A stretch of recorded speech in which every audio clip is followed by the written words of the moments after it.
Die F65 von Princess. Es geht langsam dem Ende zu, ja, denn der Tag neigt sich dem Ende. 18 Uhr, dann weiß man auch, was man gemacht hat, und trotzdem, wir müssen dieses Schiff euch zeigen. Die F65, eine der schönsten Boote hier am Stand. Alles ist ein bisschen anders hier. Du hast natürlich das Badedeck hier mit dabei. Zunächst aber mal, Sandra, wir müssen noch mal raus, denn es hilft nichts, wir müssen dieses Boot von außen zeigen.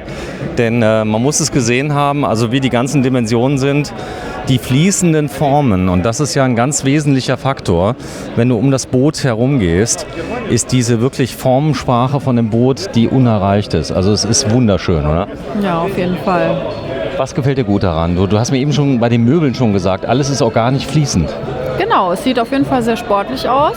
Und ich denke mal, die Formensprache wird sich auch im Inneren noch mal ein bisschen widerspiegeln. Ne? An den Möbeln, also alles, ich sag mal, Princess eigene Formensprache, was auch das Thema Möbel und so weiter angeht. Da sieht man also sehr, sehr schön, was alles machbar ist. Wir haben jetzt eine Möglichkeit, komm mal gerade mit. Wir können auch auf das Nachbarboot gehen, theoretisch, und uns das Ganze mal anschauen von der Seite. Denn da hat man dann die Möglichkeit, auch nochmal auf das Flydeck zu schauen und sich das Ganze nochmal hier intensiv anzuschauen, denn ich traue mich im Moment gar nicht, auf die andere Seite zu gehen. Du weißt selber, was im Moment los ist hier. Denn Bands spielen, hier wird auch schon gleich zum Aperitif gegriffen. Ich glaube, hier ab 16 Uhr gibt es dann Wodka Tonic und es wird gefeiert. Aber wenn du mal hier die Dimension auch mal siehst, was hier alles geht, das ist ja kein kleines Boot. Das ist ein großes Schiff, oder? Auf jeden Fall. Ich weiß jetzt nicht, wie die Länge war. Hast du es noch auf dem Schirm? 65 Fuß, also durch 3 ungefähr. Das heißt, wir sind hier knapp über 20 Meter. Kurz mal vorne rein, dann haben wir nochmal das ganze Schiff. Das war das. Also plus minus habt ihr jetzt so ungefähr mal eine Idee, wie es aussieht. Und da gehen wir jetzt mal rein auf die andere Seite. Auf dem Schiff, wo wir uns stehen, da waren wir schon. Gibt es ein eigenes Video zu. Und auch da Y85 Princess müsst ihr schauen. Ein Traum auf dem Wasser. Kurzer Blick mal hier rein. Also guckt euch dieses Video an, was wir hier geschossen haben. Es ist sehenswert, absolut sehenswert. Sandra, du bist jetzt schon mal da unten. Hallo, geh ruhig mal hoch, dass wir das mal sehen. In den Raum rein geht Sandra Capella. Hier kann man sehr schön mal zeigen. Also das ist das, wie heißt das Deck nochmal hier? Das Main Deck. Nochmal bitte? Main Deck. Das Main Deck. Obendrauf ist das? Ich glaube, das ist Sport Deck in dem Fall. Gott, in dem Fall. Da können wir gleich mal schauen. Also es ist alles nochmal erläutert. Bleib ruhig mal da. Ich gehe mal auf die Explosionszeichnung von dem Boot. Da ist nämlich überall auf allen Ständen hier nochmal kurz angedeutet, wie das Ganze aufgebaut ist. Also oben die Flybridge. Sie heißt auch wirklich Flybridge, keine Sportbridge. Das Main Deck, das ist hier, und das Lower Deck, wo geschlafen wird. Und da sieht man schon direkt 8 Schlafplätze. Das ist ordentlich. Und das Ganze 20,30 Meter und ein Tankvolumen 4.100 Liter. Also hier komme ich schon sehr, sehr weit. 33 Knoten, maximale Geschwindigkeit über 60 km/h. Hier habe ich also Zugang zur Cabin Crew. Der ist hier unten drin mit Schlafräumen. Und das sieht ja mal edel aus. Also da kann ich mir vorstellen, wenn du hier mal reinschaust mit dem dunklen Holz, nichts ist weiß hier drin. Das ist wirklich sehr, sehr schick. Mit Dusche und allem drum und dran. Und hier nochmal ein bisschen Platz für die Spielzeuge. Hier stellvertretend ein kleiner Scooter drin. So, ich komme mal zu dir. Die Luft etwas trocken hier drin. Und die Hallenluft auf der CMT, hast du es gemerkt eigentlich?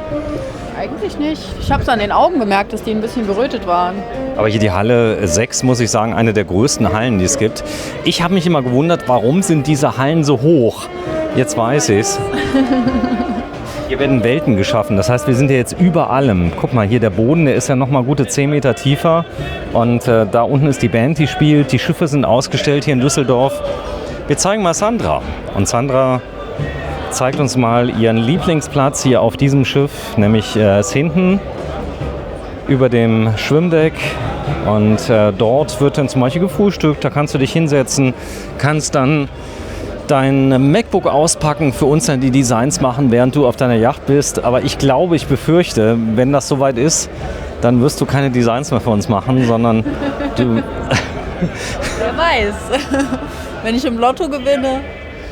Ich glaube, der Lottogewinn, er wird hier nicht langen. Das ist leider so, denn du müsstest dann schon die Zusatzzahl und die Sonderzahl auch nochmal mit drin haben. Wir gehen gleich mal ganz kurz rein. Auch der Tisch, fahr mal drüber und beschreib mal, wie sich das anfühlt.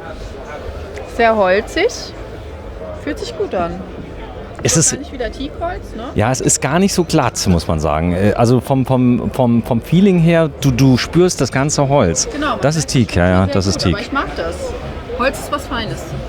So, wenn man jetzt hier rüberblickt, dann siehst du auch wirklich ganz genau, du hast sehr, sehr dunkle Möbel hier drin. Du hast einen sehr, sehr offenen Raum und die Integration des äußeren Bereiches ist über diese Schiebetür, die hier mit eingebaut ist. Und das ist der Blick dann direkt in den Wohnraum hier drin. Also nicht alle Lampen sind unbedingt indirekt. Man hat aber Wert darauf gelegt, dass du das Licht von der Beleuchtung so gut wie gar nicht siehst. Also wenn du hier an der Seite drauf schaust, das sind Lampen, die sind so tief drin, dass sie also wirklich alle indirekt sind, auch wenn man sitzt. Große Küche damit eingebaut und mit einem Bosch Induktionsherd, ein Kombiherd hier mit drin. Tief gezogenen Franke Spülbecken, die sind hier drin und einer Mineralstoffoberfläche. Spülmaschine von Bosch. In dem Fall eine kleinere Spülmaschine hier mit eingebaut.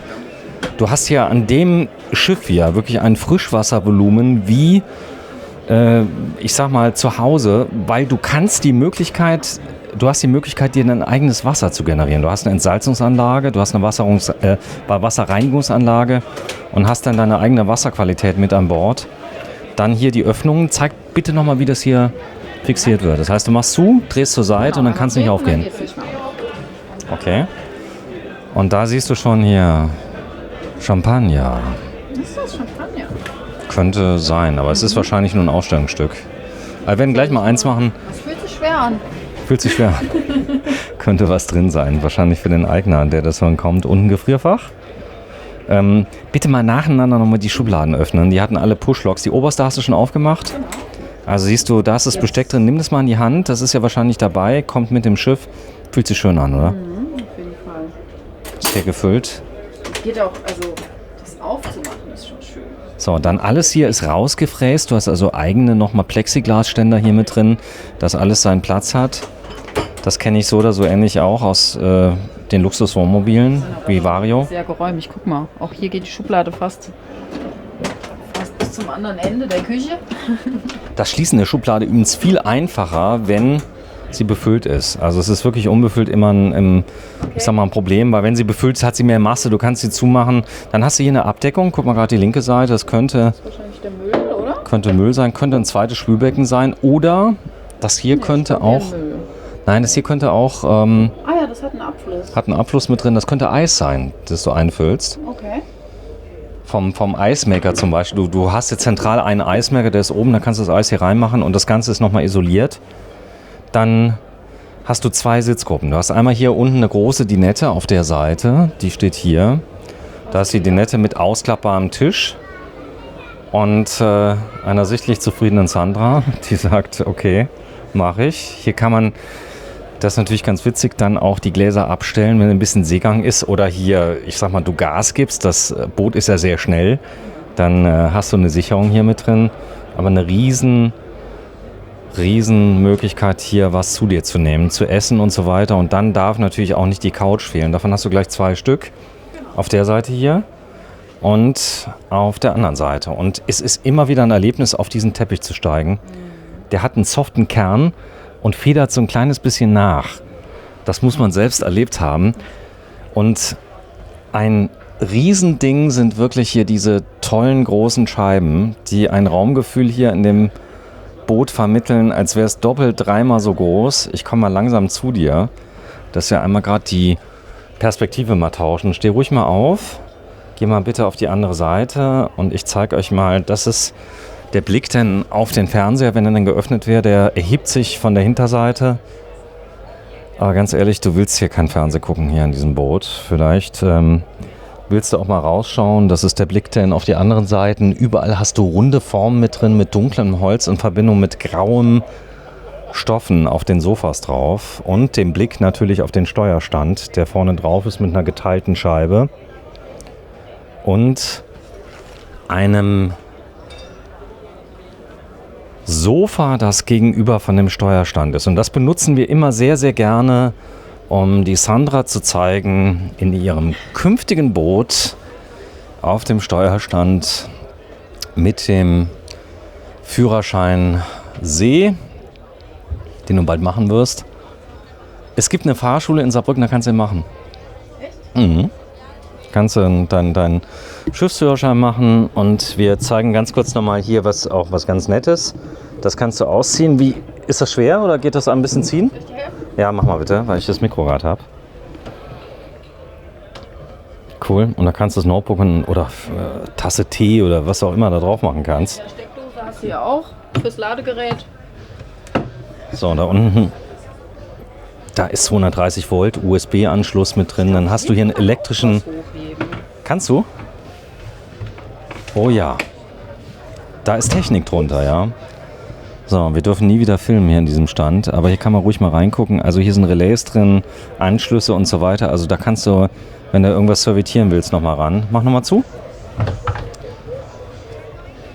Sandra. Da kann man auch aufmachen. Das ist der. So, also das bleibt ja mal zu. In Zukunft. Ich würde dich jetzt ganz höflich bitten, wenn du irgendwelche Klappen, du bist ja dafür bekannt, dass du hier auf den Schiffen immer die unter anderem Klappen aufmachst, die über dir sind, ja, wo ich mir dann immer denke, wenn da jetzt die Ankerkette runterkommt oder so. Das sind Relikte von den Wohnmobilmessen, wo ich alle Schubladen öffnen und schließen musste. Deswegen mache ich seitdem alle Schubladen auf und zu. So, Steuerstand. Da, hast du deinen Joystick wenigstens hier? Hast du ihn schon gefunden? Nee, ich habe keinen Joystick gefunden. Also einen Joystick hast du nicht, aber wir haben ja diese Bug- und Heckstrahlruder gefunden, die du hier benutzen kannst und damit kannst du das Boot quasi beim Rangieren, beim Einparken um die eigene Achse drehen. Das haben wir schon rausbekommen. Dann hast du hier das Bedienelement vom Navigationssystem hier von Raymarine und hier sieht man also die wichtigsten Daten wie Radar, Tiefen, Sonar und du hast sogar einen Plotter, wo der dir den Erdboden unter deinem Schiff zeigt, den Seeboden zeigt. Und das ist deine Lieblingskarte. Miami ist übrigens immer die gleiche, weil das simuliert ist, hier die Daten. Damit man hier auch ein bisschen was zeigen kann. Mach mal auf, da ist Miami.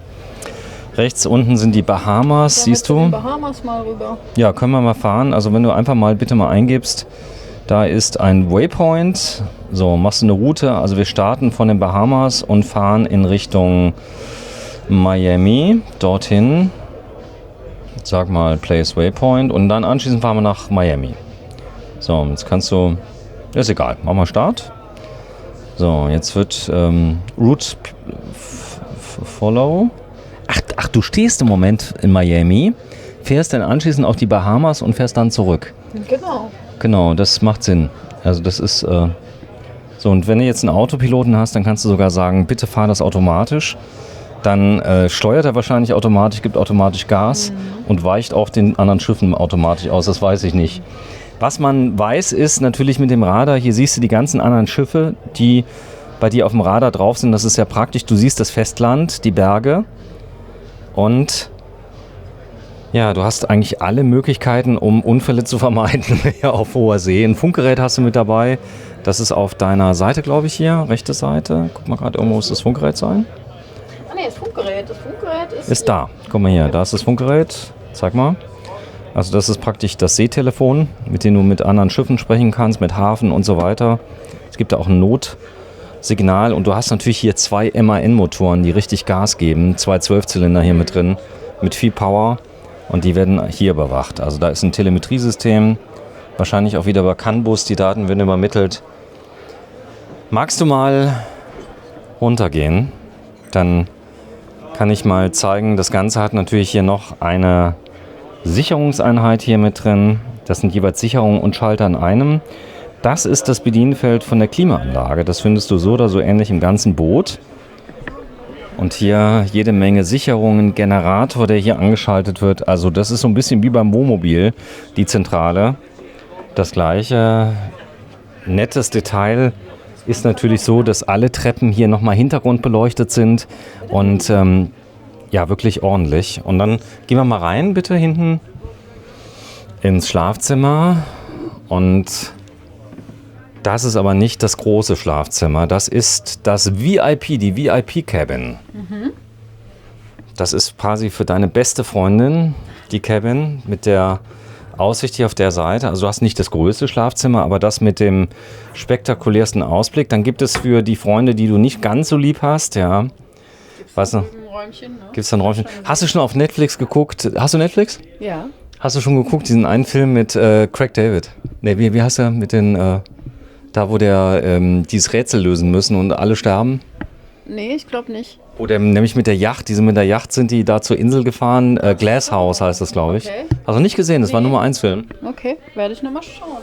So, und da siehst du also nochmal große Dusche mit dabei, das Ganze mit Mineralstoff auf dem Boden an der Seite, alles ist hier mit drin, Toilette hier mit eingebaut und einem großen Satin-Waschbecken mit Spiegelschrank.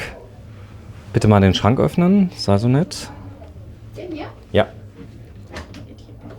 Kann man schön sehen. Also da hast du nochmal Platz für deine wichtigsten Toilettenutensilien hier mit drin und darunter nochmal jede Menge Stauraum. Push-Locks, also Platz für wirklich viele Dinge, insbesondere dem Klopapier. Da habe ich mich immer gefragt, wo das ist. Jetzt weiß ich es. Natürlich nicht sichtbar sein. Habe ich übrigens bei den Wohnmobil-Videos ganz wichtiges Feature. Wenn du da einmal vergisst, Klopapier zu zeigen, ja, die Rolle, dann kriegst du sofort Kommentare. Wo ist das Klopapier? Ich glaube, hier nicht die unbedingt zwingende Frage hier bei Yachten, oder? Ja gut, wenn die Not ruft, dann brauchst du halt auch was zum Abwischen, oder? So, hier vorne sind noch Schubladen. Zeig mal bitte. 2 Stück. Stimmt auch wieder. Ah ne, die gehen so auf. Auch So. wieder riesig. Riesig. Also unterm Queensbett 2 Schubladen. Und dann schauen wir uns mal, auf der linken Hand müsste eigentlich noch ein Kleiderschrank sein. Ja, da ist er auch. Nicht, dass wir den vergessen. Das Soundsystem übrigens da drüber, da sind die ganzen Auflagen drin. Kissen und Co. Genau. Alles ist natürlich angepasst. Hier die Klimaanlage eingefasst in einem bronzefarbenen Rahmen. Fernseher mit drin. Spiegel auf der Seite. Und wir gehen jetzt mal direkt geradeaus, bitte in die Masterkabine. Und sehen hier auf der Hand, da müsste der, guck mal, ganz kurz, da haben wir den abgefrühstückt, die Waschmaschine drin sein. Wahrscheinlich ein Schrank. Und da ist wahrscheinlich die Waschmaschine drin. Die Waschmaschine, genau. Da ist die Waschmaschine und Also Trockner. Wasch-Trocken-Kombination. So, hier wird übrigens gerade diskutiert über Holzfarben, wie die Einrichtung man wählen kann. Und das nenne ich ja mal eine eigene Kabine. Und ganz ehrlich, ich bin froh, wenn ich hier runter bin, weil Princess finde ich cool. Aber ich bin mal gespannt, was die anderen bieten. Wenn die jetzt von Princess alle kopieren, dann sehen alle Yachten gleich aus. Aber jeder Yachthersteller hat seine eigene Signature. Also wirklich sein eigenes Design. Gesehen, dass die so ihre Stile haben. Und der Stil gefällt mir eigentlich bisher am besten. Alles so hell und dunkel gemischt. Ja.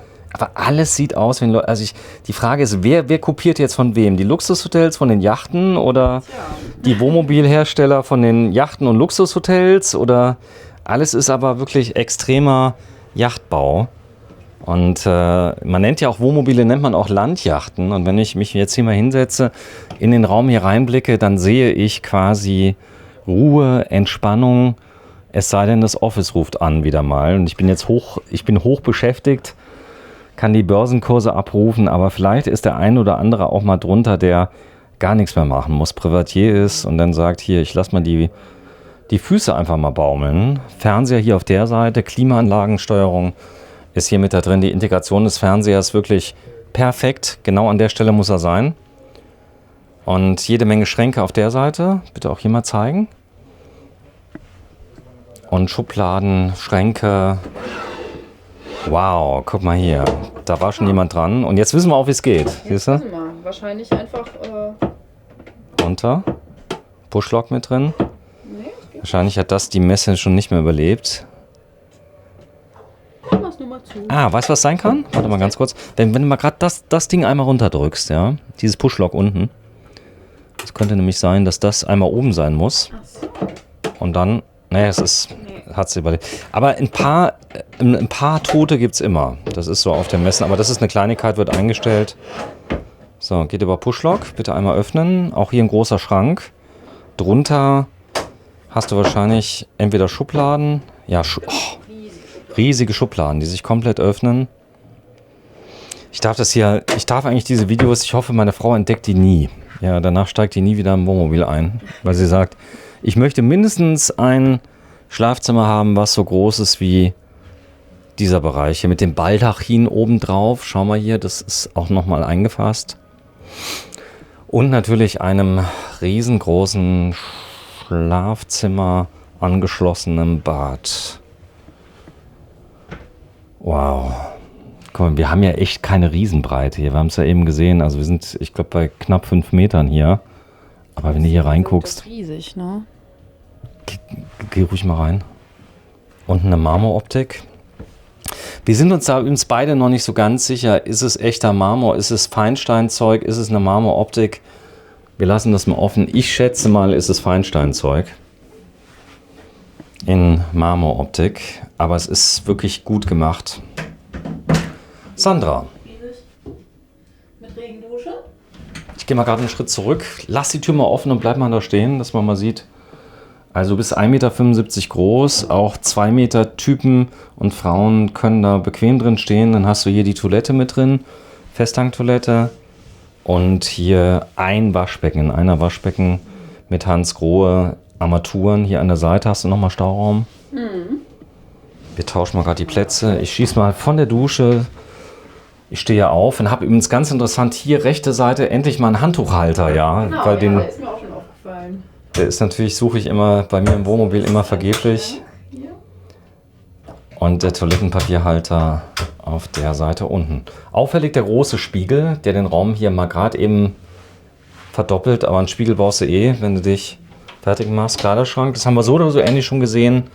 Aber auch riesig, guck mal. Der ist durchgehend, das heißt, du kannst hier einmal durchgreifen, also komplett. Ich denke, hier kannst du deinen ganzen Hausstand reinladen. Gut, ist ja auch für 2 Personen. Also links der Mann, rechts die Frau und umgekehrt. Hier ist noch ein Spiegel mit drin. Genau, aber weiter geht's nicht. Wir sind durch. Ich denke mal, jetzt gehen wir noch aufs Flydeck. Weißt du, spannend? Ach, die haben wir ja noch nicht. Haben wir noch Ja, nicht. wir haben ja noch mal 2 Kabinen. Auf der Seite einmal hier ein Stockbetten.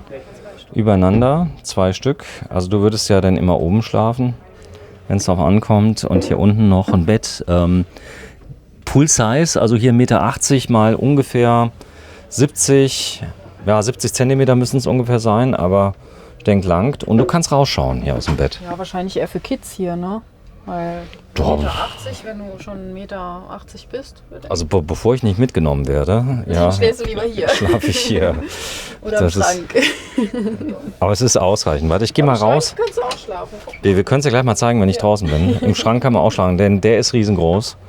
Und komm mal raus ganz kurz. Dass wir das mal sehen. Und hier haben wir dann das Schlafzimmer, also mit 2 Stockbetten hier mit drin. Da hast du auch die Möglichkeit zu öffnen, kannst also Frischluft reinlassen, aber du hast ja eine Klimaanlage hier drin. Und hier nochmal 2 Einzelbetten mit der Kamera, die hier drauf liegt. Guck mal hier, das ist so ein kleines, eine kleine Hommage an die Leute, die eine analoge Fotografie noch lieben. Auf der Seite 2 Doppelbetten hier mit drin. Hier siehst du, hier ist auch jeder Millimeter genutzt und da hast du vor kurzem ja noch was geöffnet, kann ich mich dran erinnern, weißt du noch? Ja. Der Steuer stand wahrscheinlich drüber. Oh ne, da ist nichts, was ich öffnen kann. So, Fernseher hier mit drin, also kleiner Fernseher hier von Samsung und Feuerlöscher und Schrank. So, geh ruhig mal, guck mal, hinter dir ist noch ein Schrank, schau mal. Ne, ich glaube, das ist die Tür zum Bad. Ist die Tür zum Bad und da kommst du in das Bad rein. Genau. Also eigenes Badezimmer hier nochmal mit dabei, mit eigener Dusche, die du aber auch von außen erreichen kannst, sodass also die Gegenüberliegenden quasi auch duschen können und dieses Bad dann von 2 Parteien genutzt werden kann und auch das Duschbad hier auf der Ecke ordentliche Maße, ordentliche Stehhöhe, also wie bei allen anderen. Boah, ich möchte nach Hause. Heute quasi den ganzen Tag hier verbracht, aber das Schiff... Oh, pardon. Das Schiff ist aber auch wirklich sehenswert. Und jetzt gehen wir mal hoch. Draußen ist schon die Party voll im Gange.